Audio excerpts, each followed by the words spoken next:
आज इस कहानी के माध्यम से हम आपको 4 ऐसी बातें बताऊंगा जिससे आपको अमीर बनने से कोई नहीं रोक सकता है। तो दोस्तों, कहानी शुरू करते हैं।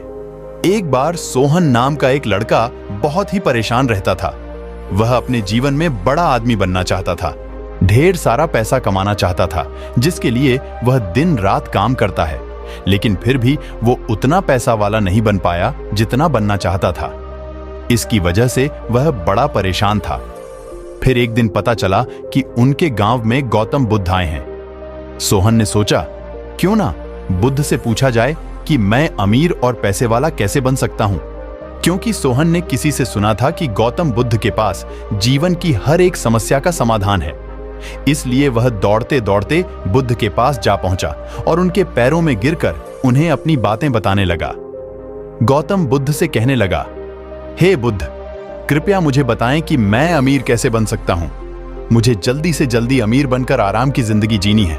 गौतम बुद्ध सोहन की बात सुनकर मुस्कुराकर बोले, बेटा, अगर तुम सच में अमीर बनना चाहते हो तो मैं तुम्हें एक कहानी सुनाता हूं। उसमें तुम्हें 4 ऐसी बातें पता चलेंगी जिन्हें जानकर तुम आसानी से अमीर बन जाओगे। एक गांव में एक बड़ा ही चतुर नाई रहा करता था और एक पंडित जी से उसकी गहरी मित्रता थी। दोनों पूरा दिन साथ साथ रहा करते थे। जजमानों के घरों से उनकी जीविका चलती थी। एक बार ऐसा समय आया कि काफी दिन बीत गए, पर किसी जजमान ने उन्हें नहीं बुलाया। अब तो उनके आगे रोजी रोटी का संकट खड़ा हो गया। परिवार को कैसे पाले, यह समस्या बनी हुई थी। एक दिन नाई ने पंडित जी से कहा कि अपना धंधा तो चल नहीं रहा, क्यों ना प्रदेश चलें।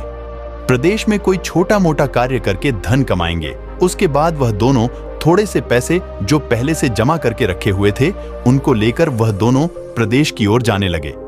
इसके साथ ही नाई अपने औजारों की पेटी रख ली। एक मोटी रस्सी, एक दही से भरी मटकी और एक ढोलक और साथ में कुछ सिक्के लेकर चलने लगा। पंडित जी ने पूछा, नाई भाई, आप इतनी सारी चीजों को साथ लेकर क्यों व्यर्थ में भार बढ़ा रहे हैं?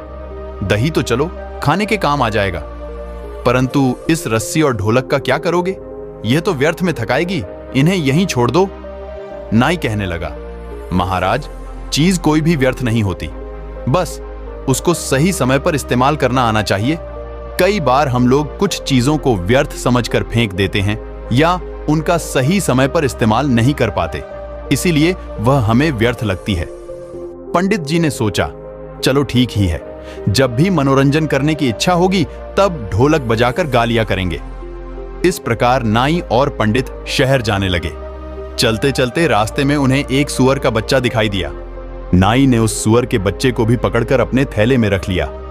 पंडित जी को फिर ऐतराज हुआ। कहने लगे, अरे नाई मित्र, अब इस सुअर के बच्चे का क्या करोगे? खुद के खाने का इंतजाम नहीं है, इसे कहां से खिलाओगे?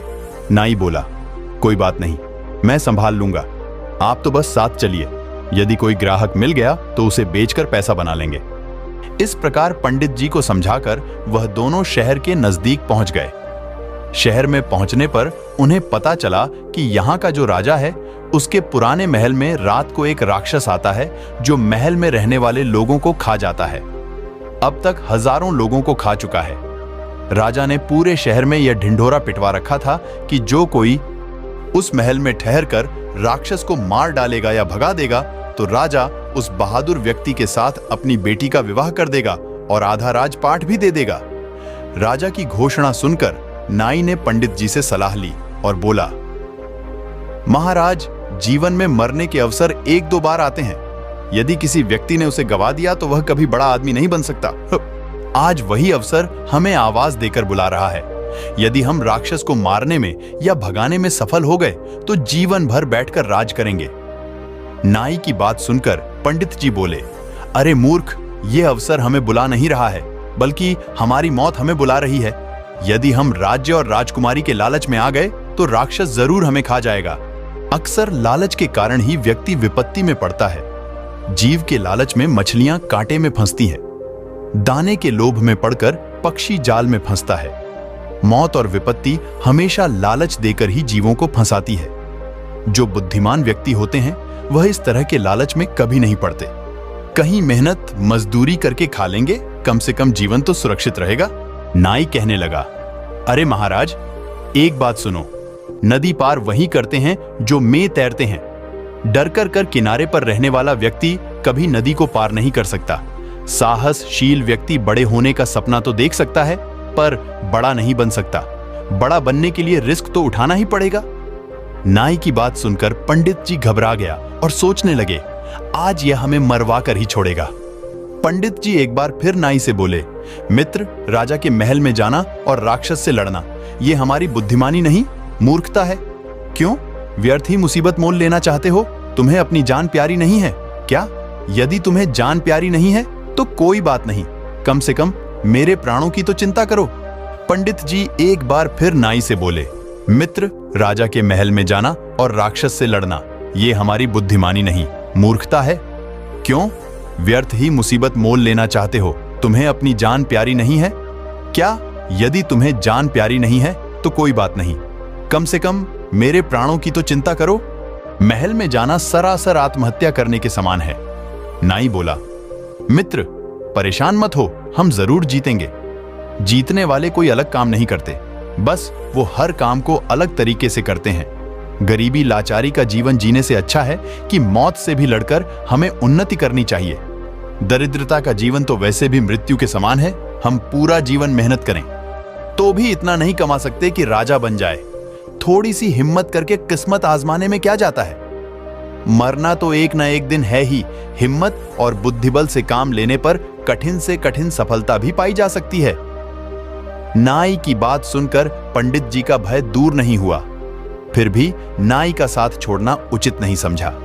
कहते हैं, जो धन अत्यंत संघर्ष करने पर प्राप्त हो, शत्रु के आगे सिर झुकाने से प्राप्त हो, अपमान सहकर प्राप्त हो, जिसमें जान जाने का खतरा हो, धर्म का उल्लंघन करने से प्राप्त हो, उस धन में मन नहीं लगाना चाहिए। अब पंडित जी ने डरते डरते नाई के साथ चलने को हाँ तो कर दिया, पर हिम्मत साथ नहीं दे रही थी।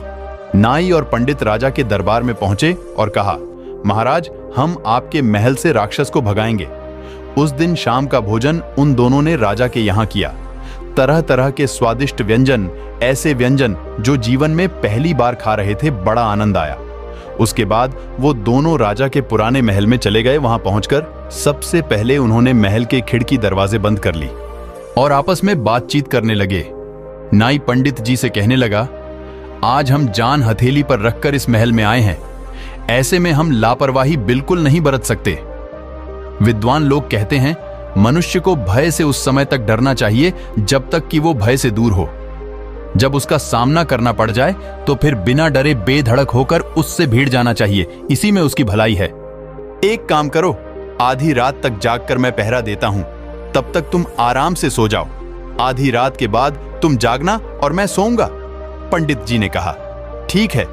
उसके बाद पंडित जी सो गए और बेचारा नाई जाकर राक्षस के आने का इंतजार करने लगा। इधर जब राक्षस के आने का समय हुआ, तब वह महल के दरवाजे बंद देखकर दरवाजा खटखटाने लगा। कहने लगा, मेरे महल में आज मुझसे पहले कौन घुसकर सो गया है? द्वार खोल दो, वरना मैं द्वार तोड़ दूंगा। राक्षस की भयंकर आवाज सुनकर नाई डरा नहीं, वो बेधड़क होकर कहने लगा, बदतमीज कौन है जो शोर मचाकर मेरी नींद भंग कर रहा है? राक्षस बोला, मैं राक्षस हूं, ये मेरा घर है, मेरे घर में सोने वाला तू कौन है? नाई बोला, बेटा, मैं तेरा बाप हूं। नाई की बात सुनकर राक्षस सोचने लगा, अब तक कोई मनुष्य होता तो मेरी आवाज से डरकर द्वार खोल देता, लेकिन यह मुझसे डरने की बजाय कह रहा है कि मैं तेरा बाप हूं। राक्षस ने फिर आवाज लगाई, यदि तू मेरा पिता है तो कायरों की तरह दरवाजा बंद किए हुए क्यों बैठा है? निकलकर मुझसे युद्ध कर अंदर से। नाई बोला, मैंने दरवाजा खोल दिया तो तुम मुझे देखते ही मर जाएगा। मेरा सामना करने की तो मैं हिम्मत नहीं है, इसीलिए तेरी भलाई के लिए मैंने दरवाजा बंद कर दिया। राक्षस ने सोचा, जरूर मुझसे भी कोई ताकतवर है, तभी तो डरे बिना मेरी बात का जवाब दे रहा है। कहीं यह वकाई में मेरा बाप तो नहीं? फिर सोचा, अगर यह मेरा बाप होगा तो आकार में मुझसे भी बड़ा होगा और बल में भी। राक्षस बोला, ठीक है, यदि तू मेरा पिता है तो अपना बल दिखा और मेरा भी देख, कुछ अपनी पहचान बता और मेरी भी पहचान देख। इतना कहकर राक्षस ने अपने सिर का एक बाल तोड़कर एक छिद्र द्वारा महल के अंदर फेंक दिया और कहा, यह देख, यह मेरा बाल है। राक्षस का बाल काफी मोटा था तभी जवाब में अंदर से ही अपने हाथ में से रस्सी को बाहर फेंकते हुए बोला, ये देख, ये मेरी मूंछ की बाल है। नाई के द्वारा फेंकी गई रस्सी की देखकर राक्षस डर गया और कहने लगा, इसके मूंछ का बाल इतना बड़ा है तो यह कितना बड़ा होगा। उसने फिर से आजमाइश की, अपने सिर से एक जू पकड़कर अंदर फेंका। राक्षस का जू काफी बड़ा था। अंदर से नाई ने सुअर का बच्चा बाहर फेंकते हुए कहा, यह देख, मेरे सिर का जू इतना बड़ा है। जू देखकर राक्षस डर गया। नाई के द्वारा फेंकी गई रस्सी की देखकर राक्षस डर गया और कहने लगा, इसके मूंछ का बाल इतना बड़ा है तो यह कितना बड़ा होगा। उसने फिर से आजमाइश की, अपने सिर से एक जू पकड़कर अंदर फेंका। राक्षस का जू काफी बड़ा था। अंदर से नाई ने सुअर का बच्चा बाहर फेंकते हुए कहा, यह देख, मेरे सिर का जू इतना बड़ा है। जू देखकर राक्षस डर गया। राक्षस ने अपना थूक अंदर फेंकते हुए कहा, देख, मेरा थूक है। जवाब में नाई ने अंदर मटके से दही गिरा दिया और कहा, देख, ये मेरा थूक है। देखकर राक्षस के पैर उखड़ गए। वह सोचने लगा, ये जरूर ही मेरा बाप है। फिर भी उसने एक बार और परीक्षा करने की सोची। राक्षस ने जोर से गर्जना की। उधर जवाब में नाई ने अपनी ढोलक को पीटना शुरू कर दिया। ढोलक की आवाज को गर्जना समझकर राक्षस का मल मूत्र छूट गया। वह समझ चुका था, अंदर मुझसे भी बड़ा राक्षस है। नाई ने कहा, पागल, पूरी रात परीक्षा करता रहेगा या आमना सामना भी करेगा? ले, मैं दरवाजा खोलता हूं, तू मेरा दर्शन भी कर ले। इतना कहकर नाई दरवाजे के ऊपर छुपकर बैठ गया और पंडित जी से दरवाजा खोलने के लिए कहा। डरते डरते पंडित जी ने दरवाजा खोल दिया। राक्षस भी डरता हुआ धीरे धीरे अंदर बढ़ा तो नाई ने अपने उस स्तुरा से राक्षस की नाक काट दी। वह राक्षस नाक पकड़कर रोता हुआ चिल्लाता हुआ वहां से भाग खड़ा हुआ और बोला, अब मैं यहां कभी नहीं आऊंगा, ये महल तुम ही रख लो। नाई बोला, खबरदार, आना भी मत। अगर आया तो अगली बार तुझे जिंदा नहीं छोड़ूंगा। इस तरह सदा सदा के लिए वह राक्षस महल को छोड़कर चला गया। शर्त के अनुसार नाई आधे राज्य का मालिक बन गया और राजा की बेटी से उसका विवाह हो गया। उसने अपने मित्र पंडित को अपना मंत्री बना लिया। राजा के रूप में नाई अपने मंत्री पंडित से कहता है कि 4 बातों को सदैव ध्यान रखना, तू कभी गरीब नहीं रहेगा। पहली बात, अवसर को पहचानना चाहिए, उसे पकड़ने का प्रयास करना चाहिए और जो उसके पास है उसे व्यर्थ की चीज न समझकर सही समय पर इस्तेमाल में लेना चाहिए। दूसरी बात, हिम्मत के साथ बुद्धिबल से काम लेना चाहिए। बिना बुद्धिबल के सहायता से शूरवीर भी हार जाते हैं। बुद्धि से मनुष्य छोटा होकर भी बड़े से बड़े को पराजित कर सकता है। तीसरा बात, सदैव सोच बड़ी रखो, छोटा सोचने वाला कभी बड़ा नहीं बन सकता। कहते हैं जब सोच बड़ी होगी तो व्यक्ति बड़ा कदम उठाता है। चौथी बात, अमीर बनने के मार्ग में यह 5 चीज बाधाएं बनती हैं। 1 लापरवाही, 2 बीमारी, 3 संतोष, 4 बुजदिली, 5 अपनी जन्मभूमि से प्यार। उसके बाद बुद्ध ने सोहन से कहा, यदि इन बातों को तुमने ठीक से समझ लिया तो जीवन में कभी भी गरीबी का मुंह नहीं देखना पड़ेगा। आप धीरे धीरे धनवान बनते चले जाओगे। बुद्ध की सारी बातें सोहन के समझ में आ गईं। उसके बाद सोहन ने अपने जीवन में उन्हें 4 बातों को अपनाया और वह धीरे धीरे अमीर बनता चला गया। दोस्तों, अगर आप भी अमीर बनना चाहते हैं, बस इन 4 बातों को गांठ बांध लीजिए, उसके बाद आपको अमीर होने से कोई नहीं रोक सकता। तो दोस्तों, कहानी पसंद आया हो तो वीडियो को लाइक जरूर कीजिए।